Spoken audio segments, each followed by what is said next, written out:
Farmação de aura. Se você não sabe o que é isso, seja bem-vindo, você é um velho também. Mas eu, que sou um jovem de 19 anos, vou te explicar aqui. Hoje em dia, é usado esse termo pra explicar um momento específico de filmes e séries e livros, enfim. Eu tô ficando confuso. Sabe quando a música muda? Quando o ambiente fica pesado e você sente que do outro lado da tela o personagem não tá de brincadeira. A gente chama isso de farmar aura. É uma energia invisível que muda tudo e é o momento exato em que a presença do personagem fica tão absurda que ele nem precisa falar nada pra impor um respeito ali. E não é exatamente sobre você ser o mais forte de todos, é sobre o estilo que você tá naquele momento, é sobre causar um medo ou esperança com apenas um único olhar ou uma única ação. E é por isso que hoje eu organizei aqui um top 10 definitivo das vezes em que os personagens das animações quebraram o medidor de aura. Mas eu ia fazer, na verdade, personagens de maneira geral, vilões ou heróis, e eu percebi que tava ficando muito difícil, então eu falei, cara, eu vou fazer só de heróis. Então hoje esse vídeo é só sobre os heróis. E aí, se vocês gostarem, eu lanço um top 10 só de vilões depois, beleza? Quem será que levou o primeiro lugar, cara? Bora logo pro vídeo, depois da vinhetinha. Aura pura!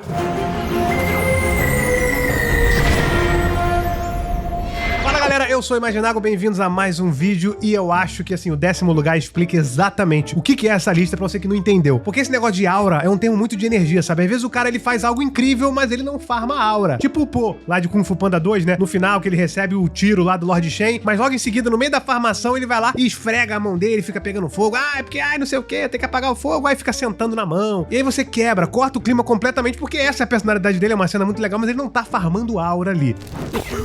Apesar de que o Po tá nessa lista aqui, tá? Spoiler aí. Teve uma vez em que ele farmou aura, em que ele entregou ali sem estragar. E pra abrir esse top 10 aqui com os dois pés na porta, vamos voltar lá pra 1999 com um dos filmes mais visualmente impressionantes da Disney, Tarzan.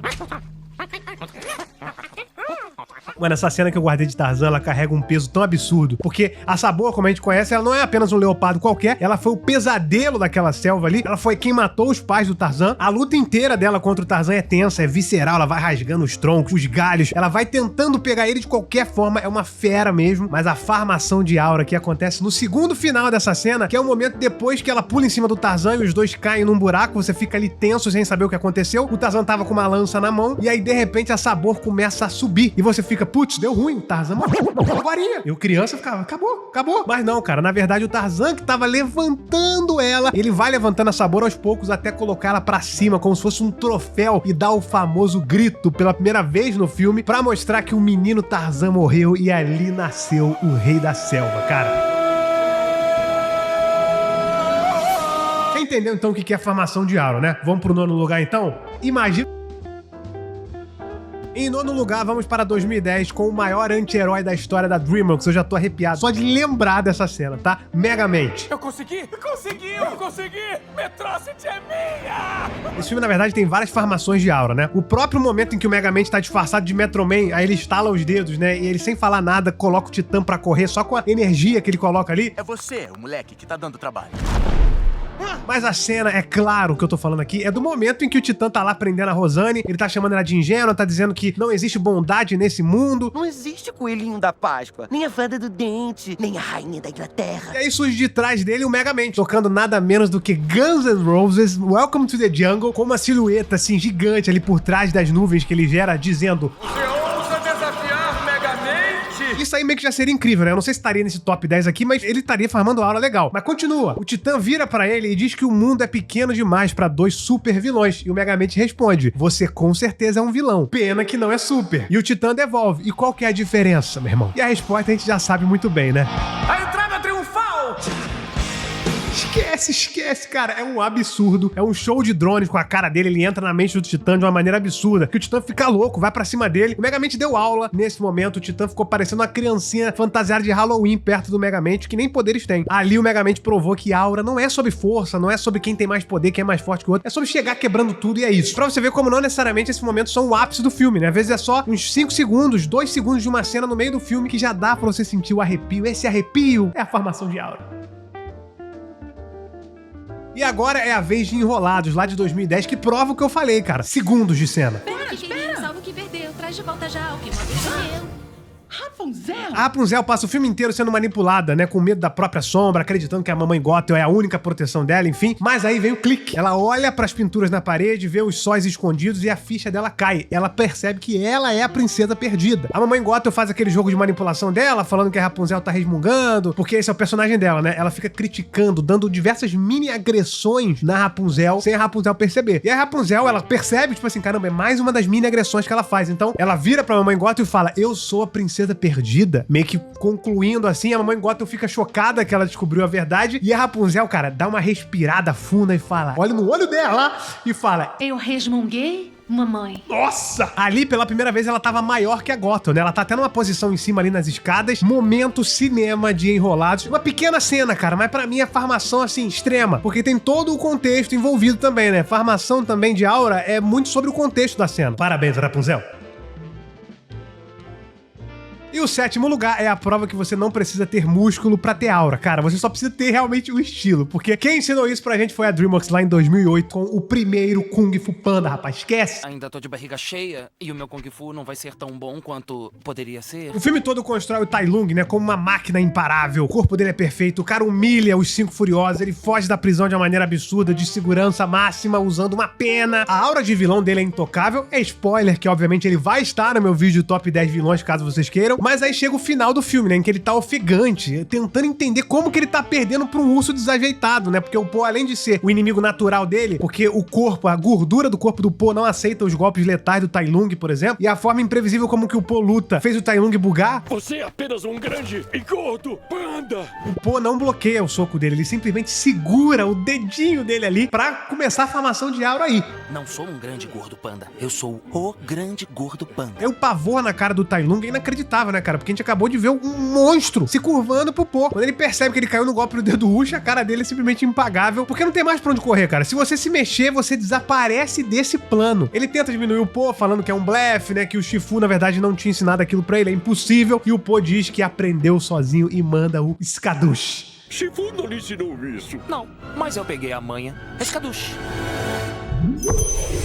Isso sim é a formação de aura do Po. Ele não estraga depois fazendo piadinha. É o dragão guerreiro ali, naquele momento a gente tava vendo.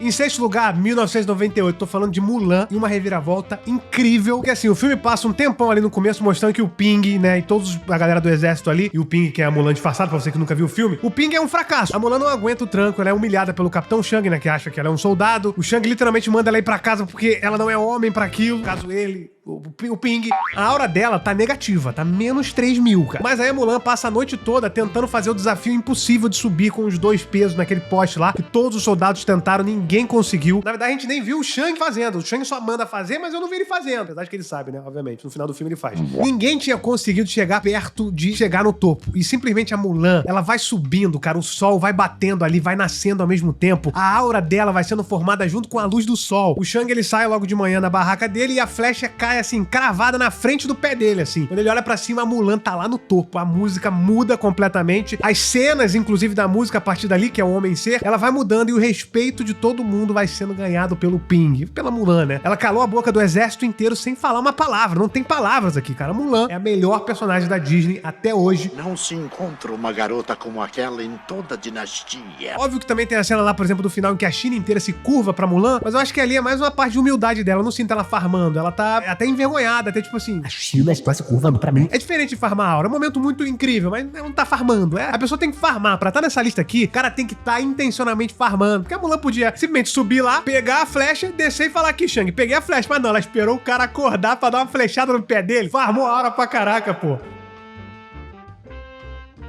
Em quinto lugar, 2012, gente, DreamWorks, A Origem dos Guardiões. É uma desculpa perfeita pra falar desse filme aqui, porque né, ninguém fala, só eu, mas enfim. O Breu, né, o vilão do filme, ele tava tocando terror, transformando sonhos em pesadelos, enfim. Tava acuando os Guardiões em dado momento ali, até porque a gente não sabia meio que qual era dele, sabíamos que ele era muito poderoso, que os Guardiões falavam, pô, a gente sozinho não consegue. Inclusive, ele tá crescendo pra cima do novato, né, que é o Jack Frost, ele tá, tipo, intimidando o Jack tá, tipo assim, eita, rapaz, esse vilão tem uma certa aura aqui, velho. E essa cena, na verdade, não é nem do Jack Frost nem do Breu. Se você viu o filme, sabe muito bem que a aura aura é farmada pelo Sandman, né? Que ele aparece de surpresa. Na hora que ele aparece, você vê que o Breu dá um pulinho pro lado. Na hora que ele aparece, tipo assim, opa, eita, rapaz, calma aí, rapaz. Eu não sabia que você tava aqui. Isso aí já mostra pra gente que o Sandman, mesmo que ele não fala nada, ele é o brabo dali, né? Tipo, ele é o mais poderoso dali. E segundos depois, isso acaba sendo provado, porque ele começa a dar um monte de chicotada no Breu com uma facilidade tão absurda. Ele pega ele, bate de um lado, bate pro outro. Parece até a cena do Hulk lá batendo no Loki nos Vingadores. E aí o Sandman, cara, sem falar nada, porque ele é mudo, ele não fala. Ele para, faz aquela carinha feliz dele, meio que, né, dá aquela palminha na mão pra limpar a mão depois de zaralhar o Breu, que é extremamente poderoso também.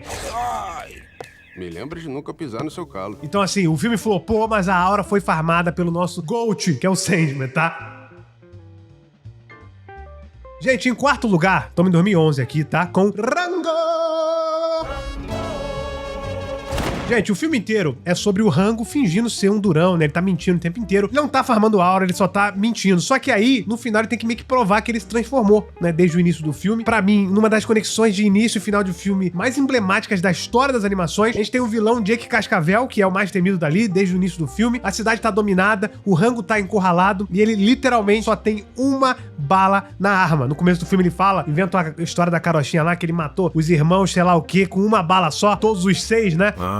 Matei com a bala só. Mortinhos da Silva. E agora ele tem que provar, cara, porque o momento aqui é tenso. O Rango tá de frente com o Jake provoca ele, inclusive, diz que ele não tem coragem de atirar, taca a pistola apontada pra ele. Eu só preciso de uma bala. Você não tem peito. Quer apostar? E o Rango manda ele apostar. Essa encarada absurda já estaria aqui no top, tá? A encarada que ele dá quando ele fala quer apostar, você fala, uou, pela primeira vez o cara é a lenda que ele mentiu o tempo inteiro pra que ele seria. Ele não era. Mas ali ele era o Rango que ele vinha falando o tempo inteiro. E o Rango acaba não atirando ali, né? Porque ele, enfim, ele é capturado, ele é colocado dentro de um tanque de água, mas ele usa essa mesma bala pra escapar do afogamento desse tanque ali. A Feijão engole a bala, ele tira a bala dentro dela, a bala quebra, né? É um negócio incrível. E aí no final, o vilão, né, em vez de ele atacar, ele percebe que ele só usou uma bala e ele fala, só uma bala. E tem a parte que é lendária desse filme, quem viu sempre lembra. De lenda pra lenda. Eu tiro o meu chapéu pra você. De lenda para lenda. Absurdo, cara. Rango é brabo demais e no final a definição de farma aura é isso aí. Fazer o vilão se curvar pra você, esquece.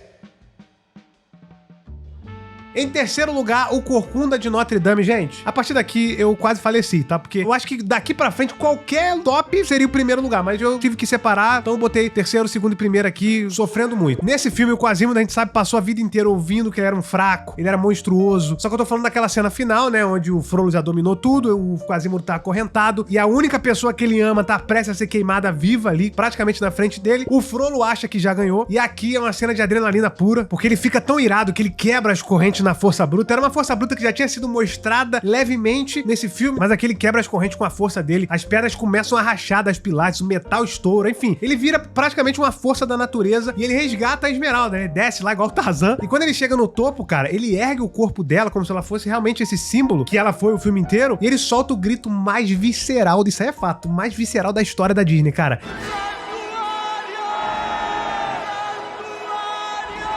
Santuário, santuário, cara, ali ficou definido quem é o monstro e o homem quem é, que o filme inteiro fala. E, inclusive, é bom fazer um disclaimer aqui, tá? Porque outra farmação de ar é, obviamente, a Esmeralda lá no começo gritando por justiça, né? Fala de justiça e é cruel com os que mais precisam de sua ajuda! Silêncio! Justiça! Ela tá na cara do Frollo ali, ela mete o punho cerrado, grita por justiça, o Frollo fica tipo assim, o que tá acontecendo aqui? Do nada, meu irmão! Aí que começa toda a treta. E tem no final também, quando o Frollo fala, você quer o fogo ou a mim? Faça a sua escolha. Escolha a mim.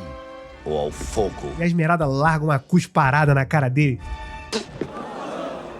Nossa, cara, já foi também farmação de ar, então vou deixar os dois aqui, tanto a Esmeralda quanto o Quasimodo, beleza? Mas aí Santuário eu acho inacreditável, cara. Em segundo lugar, cara, mais uma vez, esse top 10 ficou realmente doloroso. Eu tô falando de Hércules de 1997, cara. Mano, essa cena aqui é o ápice de uma farmação de ar, porque é o final do filme. É na hora que o Hércules vai pular no Rio Esfinge. Ele não pula no Rio Esfinge pra poder lutar. Ele pula pra morrer pela Meg. A gente vê ele envelhecendo, vê a pele dele ficando cinza, a vida dele indo embora, mas ele entrou ali pra trocar de vida. A vida dele pela Meg. Ele faz até um acordo com o Hades. Eu entro, ela sai. Só que aí, conforme ele tá, né, quase desaparecendo ali, perecendo, as moiras vão lá e vão tentar cortar o fio da vida dele, porque o cara pulou no rio, pô, o rio da morte praticamente. Quando elas vão cortar o fio fica dourado, ela não consegue, porque... Será que a tesoura tá cega? Não, rapá, o destino não tancou o cara. Isso já é incrível. É um momento incrível. E aí ele sobe o Poço das Almas ali, não como um herói, mas como uma entidade, né? Como um deus que ele é. Ele rejuvenesce completamente, ele começa a brilhar. Não só ilumina o submundo inteiro, como se alguém tivesse acendido a luz do submundo. Como a trilha sonora nesse momento é estarrecedora. É um coral de anjos cantando no volume máximo. O Hades, que é o deus dos mortos, ele dá uma recuada, ele fica tipo assim, como é que esse cara saiu do rio? Ele olha e gagueja e fala, isso é impossível. Você não podia estar vivo, a não ser que fosse um... E aí o pânico e a agonia num timing perfeito completam. A aura do Hércules já tá, cara, em 10.000%. Cara, isso aí podia ser o primeiro lugar tranquilo. Mas o Hércules, ele vai andando devagar, intocável, com a Meg na mão. O Hades, ele tenta argumentar com ele tenta negociar, fala, não, peraí, não sei o que, não sei o que. Aí o Hades dá uma encostada na Meg, fala, ó, convence ele aí, acorda pra falar com ele. E aí toca na ferida do Hércules, o Hércules dá um soco que é o soco mais satisfatório da história das animações. Hércules, para! Não pode fazer isso comigo, não? E aí você me pergunta, o que será que supera isso aí? Supera Hércules. E eu te digo, tá? Isso aqui é uma análise fria, não é clubismo, é sem emoção, não tem nada de fanboy aqui, tá? Primeiro lugar, infelizmente, eu não posso colocar essa cena completa aqui porque o YouTube vai te remover o vídeo do ar, né? Porque a trilha sonora, ela praticamente é 60% da cena. Sem a trilha sonora é um pouco duro. O editor vai fazer o melhor aqui pra vocês, tá? Mas é o seguinte, Disney, 1994, a melhor animação da história de todos os tempos, comprovada cientificamente, O Rei Leão. Eu vou pegar esse cara! Não me segura! Não me segura! Gente, tem nada a ver com ser fanboy. Ah, é fanboy, nossa, nada a ver. Você apareceu, imaginava? Para de bobice, rapaz. É o seguinte, a batalha acabou, né? O Scar caiu, o fogo consumiu tudo que restava, inclusive o próprio Scar, e aí começa a chover, né? Porque, enfim, teve um incêndio, depois do incêndio vem sempre a tempestade. A farmação de aura aqui, ela é espiritual, né? O Rafik, ele aponta, né, o cajado dele pra cima e fala, está na hora, meu irmão. O Simba, ele não sobe correndo. É aí que ele começa, porque ele quer farmar. Então ele vai subindo devagar, ele vai indo, a trilha sonora vai acompanhando ele. Cada passo que ele dá em direção ao trono, carrega o peso da morte do pai dele, o peso da culpa, o peso do exílio que ele também carregava. E isso tudo ele largou naquele momento ali. E o Hans Zimmer, que foi o cara que fez a trilha sonora desse filme, ele vai crescendo ali junto com o Simba, cara.